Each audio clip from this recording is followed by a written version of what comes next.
tusok niya papunta sa loob. Ayan. Ayan. Tapos, ito naman po yung dito, yung pump sa likod. Yan, umiikot yan mga idol.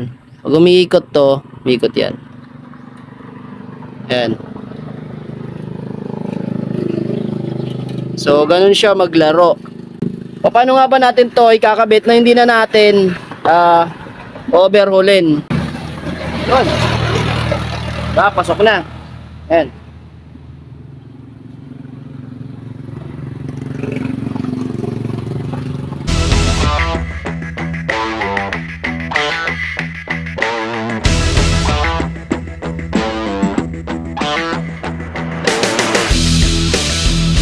Gear po ng ating oil pump or guide po ng ating timing chain. Paano nga ba ito install sa ating motor nang hindi na natin i-overhaul yung ating makina? Kasi dito yan sa part na yan, no?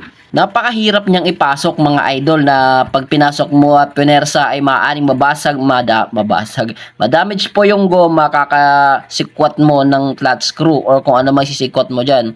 Kaya sa video na ito ay ituturo ko sa inyo paano ito mag-install o kung paano ako mag-install nito sa ating makina na hindi na natin kailangan itong i-overhaul kasi hindi talaga natin yung i-overhaul pag mag-install tayo yan. So ito po yung pinaka patusok niya papunta sa loob. Ayan.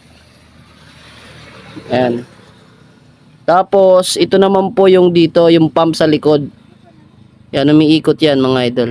Pag umiikot to, umiikot yan. Ayan. So, ganun siya maglaro. Paano nga ba natin to ikakabit na hindi na natin overhaulin? No? Para mas madali, kailangan mong baklasin dito sa kabila. No?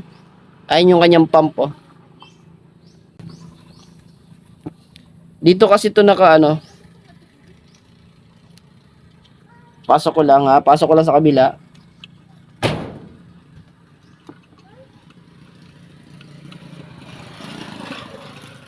Yun. So nakita nyo ba yan? Ayan, oh. Okay. So pag tinanggal natin yan, papre-press siya, no? Uurong to ng onte sa loob. Uurong yan ng onte. Yan, uurong yan ng onte. May chance na tayo para ipasok to. Yan. May space na siya. Pero hindi siya totally ganun yung space, no? Kailangan mo pa rin siyang ipasok, no? Itulak. Yan. So, kailangan mo pa rin siyang itulak. Pero may space na siya. Kaysa naman sa hindi natin tatanggalin to. Kasi yung pagkabit talaga nito, idol, need mo talaga tong i-overhaul, no? Biyak talaga yung makina nito pag magkakabit ka niyan.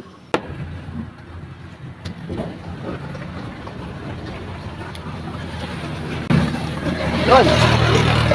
Pasok na. Ayan.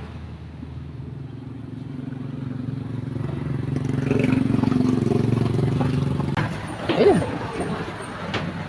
Ikabit na natin.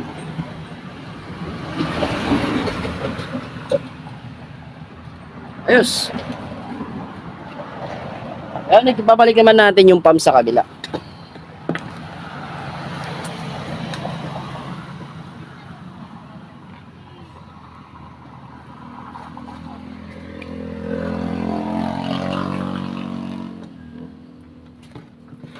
Ang mahirap lang dyan, pag ganito yung screw yung gamit mo, no? Sa pagdukot ng pump. Sino yung isa? Tatlo yan. Medyo mahirap kasi tanggalin yung screw pag wala kang impact.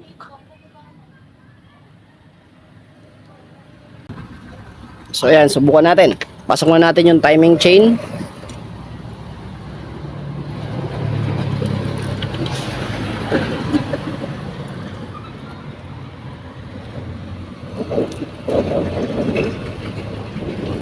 Ayan, oh.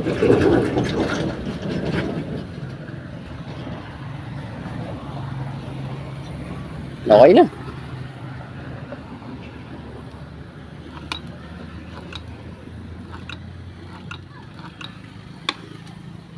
Yun, oh. Ayos na. So ayun mga tropa, hanggang dito lang muna yung video natin, no. Sana meron kayong tips at kalaman sa ginawa nating video ngayon, no. Sana nagustuhan nyo, at kung nagustuhan nyo, baka naman pwede makainis ang subscribe dyan. Hit na rin ang ating notification bell para lagi tayong updated every upload natin dito sa ating YouTube channel. At ito nga pala, yung kanyang lumang guide o yung kanyang lumang gear, no, gear pump, pump ng gear o guide ng timing chain. Ayan, so wala na, sira na talaga. Yung ganito mangyayari sa gear mo or sa pump mo kung sinisikwat mo ng screw. Ayan, no. Ito na tuluyan na. Ayan na, nakabit na natin yung bago. Alright, so dito lang muna tayo. Peace out muna mga katropa. Bye-bye. Salamat po.